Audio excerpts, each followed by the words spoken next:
Assalamualaikum warahmatullahi wabarakatuh. Perkenalkan, nama saya Anang Suseno, NIM 2001010144, Prodi Manajemen. Pada kesempatan kali ini saya mendapatkan tugas dari mata kuliah Ekonomi Pembangunan, yang mana tugas pada kali ini kami ditugaskan untuk membuat sebuah video, yang mana video tersebut berisikan tentang ekonomi pertanian. Baiklah, pada kesempatan kali ini saya ingin membahas sebuah materi yang ada di pertemuan ke-14, yaitu tentang pemasaran hasil pertanian. Yang pertama, adapun konsep pemasaran.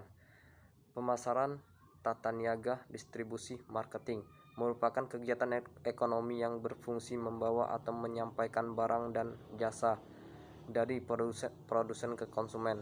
Pemasaran juga dapat diartikan sebagai proses sosial dan manajerial yang dalam hal individu atau kelompok mendapatkan kebutuhan dan keinginannya dalam menciptakan, menawarkan, dan menukarkan produk yang bernilai satu sama lain. Pemahaman yang kurang tepat terhadap konsep pemasaran sering dilakukan oleh masyarakat luas dengan diartikannya pemasaran terbatas hanya pada fungsi penjualan saja. Pemasaran harus dipandang meliputi berbagai aspek keputusan dan kegiatan yang ditunjukkan untuk memuaskan kebutuhan dan keinginan konsumen, serta untuk menghasilkan laba bagi produsen. Proses pemasaran yang sesungguhnya adalah mengidentifikasi kebutuhan pelanggan, mengembangkan produk dan jasa untuk memenuhi kebutuhan ini, menetapkan program promosi dan kebijakan harga, serta menawarkan sistem distribusi untuk menyampaikan barang dan jasa kepada pelanggan atau konsumen. Ada 5 konsep pemasaran yang mendasari cara produsen melakukan kegiatan pemasarannya. Masing-masing konsumen pemasaran tersebut akan dijelaskan sebagai berikut. Yang pertama yaitu konsep berwawasan produksi. Konsep ini merupakan konsep tertua yang berpendapat bahwa konsumen akan memilih produk yang mudah didapat dan murah harganya. Pusat perhatian produsen ditunjukkan untuk mencapai efisiensi produksi yang tinggi serta cakupan distribusi yang luas. Yang kedua, konsep berwawasan produk. Konsep ini menyebutkan bahwa konsumen akan memilih produk yang menawarkan mutu, kinerja terbaik, atau hal-hal inovasi lainnya. Konsep berwawasan menjual.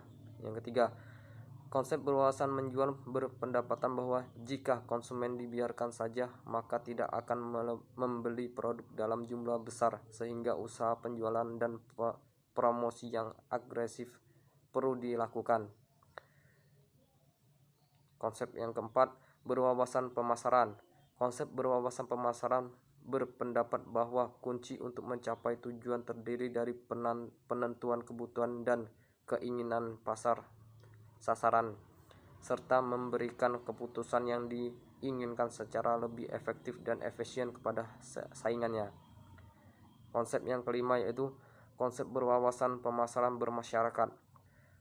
Konsep berwawasan pemasaran bermasyarakat beranggapan bahwa tugas produsen adalah menentukan kebutuhan, keinginannya, dan kepentingan pasar sasaran, serta memenuhinya dengan lebih efektif dan lebih efisien daripada saingannya, dengan cara mempertahankan dan meningkatkan kesejahteraan konsumen dan masyarakat.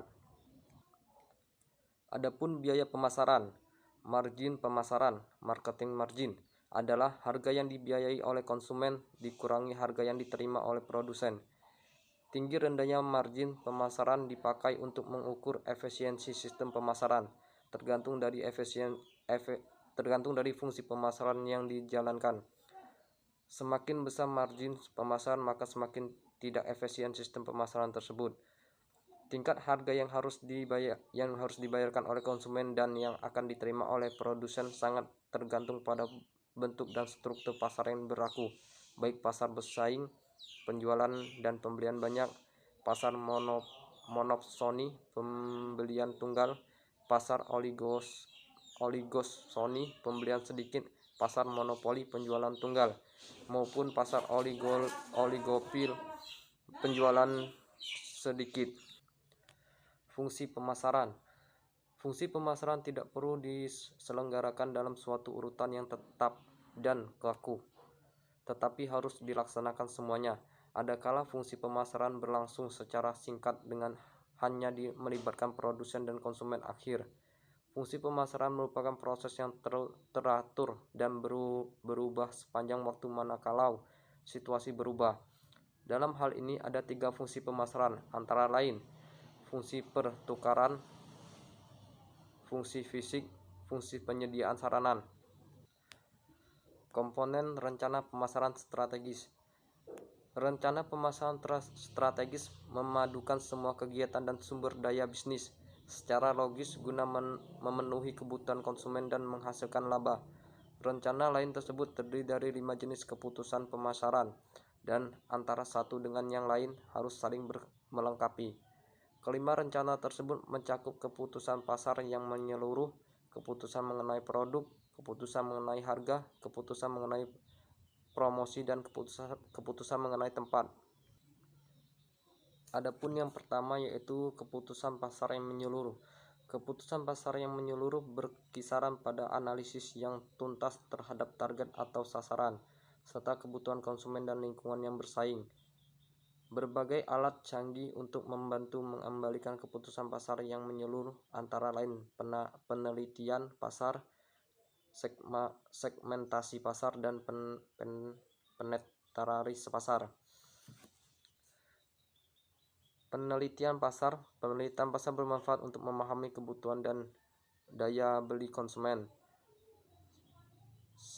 Segmentasi pasar adalah pengelompokan konsumen ke dalam segmen-segmen atau kategori tertentu berdasarkan karakteristik umum, kebutuhan, dan motif pembelian yang bersesuai. Penetrasi pasar berkaitan dengan ketangguhan suatu produsen di segmen pasar tertentu. Adapun yang kedua yaitu keputusan mengenai produk. Ini merupakan keputusan yang paling nyata dalam rangka meningkatkan penjualan. Keputusan mengenai produk yang akan dihasilkan dapat didasarkan pada tradisi, perasaan, dan politik internal produsen, bauran produk, keanekaragaman dalam suatu lini produk, dan karakteristik khusus dari setiap produk yang dijual harus ditetapkan. Produk yang dipadukan dalam baur produk harus saling melengkapi, baik dalam seluruh pemasaran maupun dalam pemenuhan kebutuhan konsumen, sehingga produsen dapat menikmati manfaat penuh dari efisiensi pemasaran yang dilakukan. Pola penyerapan dan penyebaran produk. Berdasarkan kecepatan dalam menyerap teknologi baru, masyarakat dibagi menjadi 5 kelompok, yaitu yang pertama, pembaharuan inovator.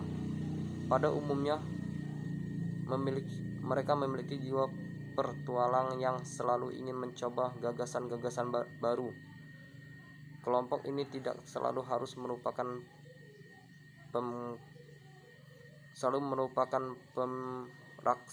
pemrakarsa. Yang kedua yaitu penyeralan dini. Kelompok ini merupakan anggota masyarakat yang menyerap gagasan baru dengan cepat, tetapi secara hati-hati dilakukan setelah mengamati pengalaman dari para pembaharu. Kelompok ini sangat penting bagi kegiatan pertanian.